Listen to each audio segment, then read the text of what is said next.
नमस्कार, मैं डॉक्टर श्रद्धा वशिष्ठ आपका सबकी शिक्षा में बेहद स्वागत करती हूँ। theprint.in के माध्यम से आज मैं लेकर आई हूँ आपके लिए बहुत ही महत्वपूर्ण जानकारी। दिल्ली हाई कोर्ट ने एक बहुत ही महत्वपूर्ण बात ऑब्जर्व करी। उन्होंने एक बात नोट करी कि दिल्ली में कहीं ना कहीं उन लोगों के लिए पर्याप्त सुविधाएं नहीं है जो अलग अलग खेलों में रुचि रखते हैं, अलग अलग खेलों को खेलना चाहते हैं, चाहे वह बच्चे हो या फिर वह बड़े जिनका खेलों के प्रति रुझान ज़्यादा है।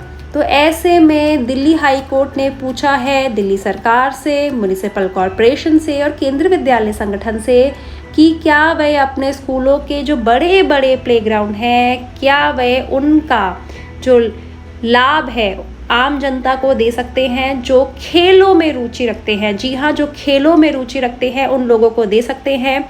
ऐसे में वह लोग उन स्कूल्स के प्लेग्राउंड को इस्तेमाल करने के लिए पैसे देंगे या फिर किसी अन्य योजना के तहत लोग स्कूलों के प्लेग्राउंड का इस्तेमाल कर पाएंगे और इससे उन लोगों को भी लाभ होगा जिन्हें खेलों में रुचि है और प्लेग्राउंड उनके पास बड़े बड़े नहीं है या फिर खेलने की सुविधाओं से वंचित हैं। साथ ही स्कूलों को भी फ़ायदा होगा क्योंकि स्कूलों का मालिकाना हक उस ज़मीन पर बना रहेगा।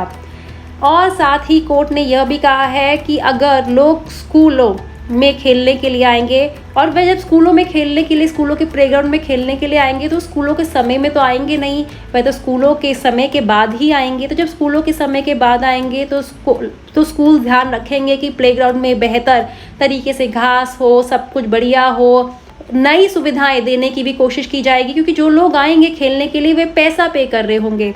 तो ऐसे में जब बेहतर सुविधाएं स्कूलों के प्लेग्राउंड में दी जाएंगी तो स्कूल में पढ़ने वाले बच्चे स्कूल के समय के दौरान उन सुविधाओं का लाभ उठा पाएंगे।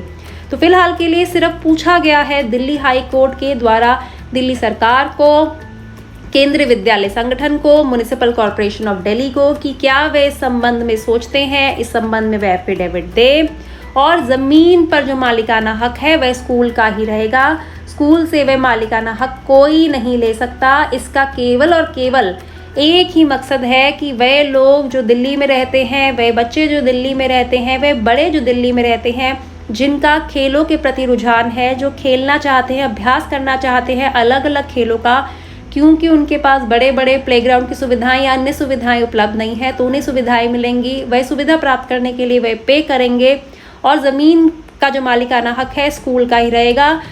और यह बात बहुत ही ऑब्वियस है। इस बात को मुझे लगता नहीं कि इस बात को लिखने की ज़रूरत भी है कि ये जो खेलों का अभ्यास होगा वह स्कूलों के समय के बाद होगा। जब बच्चों का स्कूल ख़त्म हो जाएगा तो उसके बाद जो जनता होगी, आम जनता होगी, जो पे एंड प्ले बेसिस पर स्कूलों में आकर खेलेगी वह खेल पाएंगे।